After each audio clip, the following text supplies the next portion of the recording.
Hello friends, मैं नीतू शर्मा अपने channel Colors in Shadow में आप सबका स्वागत करती हूँ। तो फ्रेंड्स, अब तक थे हम हरिद्वार में और अब हम चल दिए हैं नीलकंठ की तरफ। तो यहाँ से हमारी नीलकंठ यात्रा शुरू होती है और कहते हैं कि हरिद्वार और ऋषिकेश की यात्रा तब तक पूरी नहीं होती जब तक कि हम नीलकंठ के दर्शन ना कर लें। तो इसलिए हम नीलकंठ के दर्शन करने के लिए चल दिए हैं और रास्ता बहुत ही सुंदर है, जैसा कि सभी हिल स्टेशंस पर होता है। बहुत दुर्गम रास्ता है, एक तरफ पहाड़ है और दूसरी तरफ खाई है। तो कहते हैं कि जो ये नीलकंठ है ये 3 पहाड़ों के बीच में है और ये 3 पहाड़ जो हैं वो ब्रह्मा विष्णु महेश कहे गए हैं और इनके बीच में नीलकंठ का जो पर्वत, जिस पर्वत पर नीलकंठ का मंदिर बना हुआ है वह पर्वत है। तो यहाँ पर मैं रास्ता बहुत ज़्यादा नहीं दिखाऊंगी क्योंकि रास्ता लगभग एक जैसा सा ही चलेगा, जैसा कि हर एक हिल स्टेशन का रास्ता होता है, सेम वैसा ही है। तो इस तरह से हम नीलकंठ पहुंच गए हैं और यहाँ पर एक तरफ आप देखेंगे कि ये दुकानें बनी हुई हैं, स्टॉल्स लगे हुए हैं। इसमें आपको खाने पीने की और बाकी भी चीज़ें, सभी चीज़ें मिल जाएंगी। आप यहाँ पर बहुत अच्छे से शॉपिंग कर सकते हैं। और सबसे पहले कि ना, यहाँ पर आज मुझे इतने श्रद्धालु नहीं दिखाई दिए, मतलब भीड़ बिल्कुल भी नहीं है। ये आप कोरोना की वजह से भी बोल सकते हो और कोरोना की वजह से तो खैर है ही, साथ में कुछ ठंड की वजह से भी हो सकता है।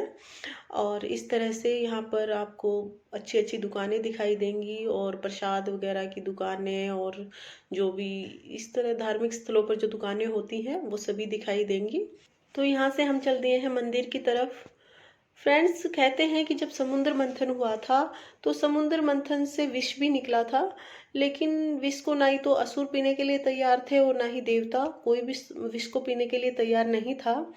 उस टाइम पे हमारे शिव शंकर भोले भंडारी सामने आए। ये इस तरह से यहाँ पर आपको खाने पीने की स्टॉल्स दिख जाएंगी, तो खाने पीने की कोई प्रॉब्लम नहीं होनी है आपको, बहुत अच्छे से सारी चीज़ें यहाँ पर मिल जाएंगी। और ये देखिए, ये प्रसाद वगैरह और ये माला वगैरह जो भी चीज़ें आपको चाहिए हैं चढ़ाने के लिए या ले जाने के लिए, वो सभी यहाँ पर बहुत आसानी से मिल जाएंगे।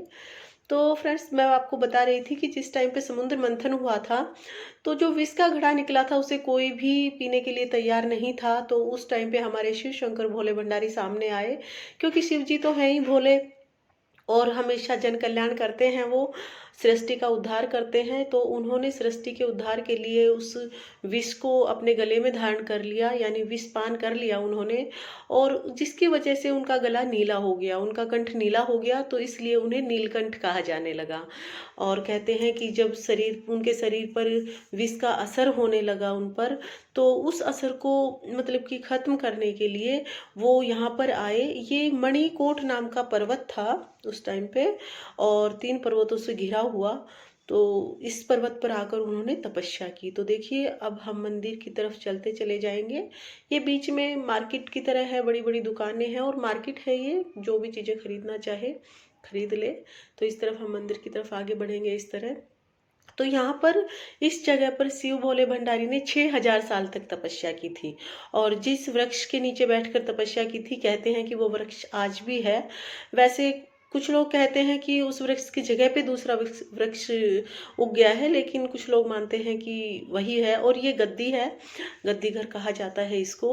और यहाँ से शुरू होता है, मतलब प्रवेश द्वार है और यहाँ से हम मंदिर की तरफ आगे बढ़ेंगे। बड़ी ही पतली पतली संकरी संकरी सी गलियां हैं, तो ये आगे बढ़ेंगे हम। तो फ्रेंड्स, मैं बता रही थी आपको उस पेड़ के बारे में, मतलब एक पीपल का पेड़ है।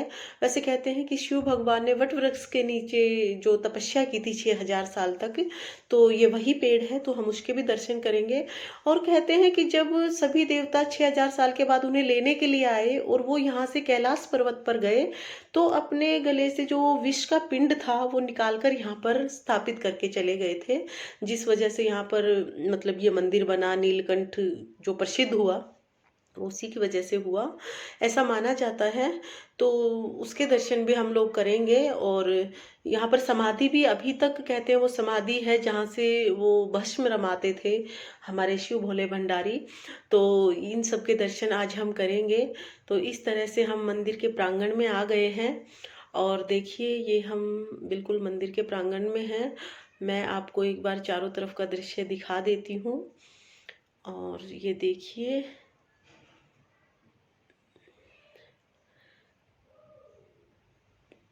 तो ये है हमारा मंदिर। ये लोग फ़ोटो तो यहाँ पर लेते ही हैं, सभी लोग लेते हैं। और वो जो मेन गेट जो दिखता है, द्वार जो दिख रहा है, वो मेन गेट है। और ये है हमारा पूरा मंदिर। मैं आपको एक बार मंदिर दिखाती हूँ। ये हमारा नीलकंठ महाराज का मंदिर है। और अब हम चलेंगे मंदिर के अंदर। तो देखिए, अब हम आ गए हैं यहाँ पर। हमने प्रसाद वगैरह ले लिया है, जो बाहर सभी जगह मिल जाता है। यहाँ पर शहद और धतूरा वगैरह जो चढ़ता है, वो चीज़ें यहीं से मिल जाती हैं आसानी से। और अब हम आकर लाइन में खड़े हो गए हैं। तो जैसा कि मैंने बताया कि भीड़ तो बहुत ज़्यादा नहीं है, तो बहुत ज़्यादा लंबी लाइन नहीं लगी हुई है, दर्शन आराम से हो जाएंगे हमें। और ये हम आ गए हैं बिल्कुल, जो मुख्य द्वार है उसके पास आ गए हैं बिल्कुल।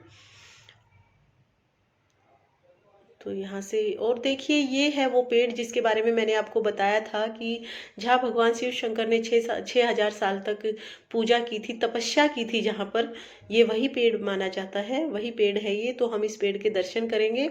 और यहाँ पर वो पिंड है जिसको, जो कि विष का जो पिंड निकाल कर स्थापित कर दिया था शिव भोले भंडारी ने, ये वो पिंड है। तो चलिए हम इसके दर्शन कर लेते हैं, जिसपे माला चढ़ा रहे थे। और ये है नीलकंठ महाराज। तो हम नीलकंठ महाराज के दर्शन कर लेते हैं। और ये साइड में वो धूना है, ये वो भस्म है जो पुजारी ने हमें दी है। तो इस तरह से हमने नीलकंठ महाराज के दर्शन किए। तो फ्रेंड्स, अगर आपको ये दर्शन अच्छे लगे हों तो चैनल को लाइक शेयर सब्सक्राइब जरूर कर देना।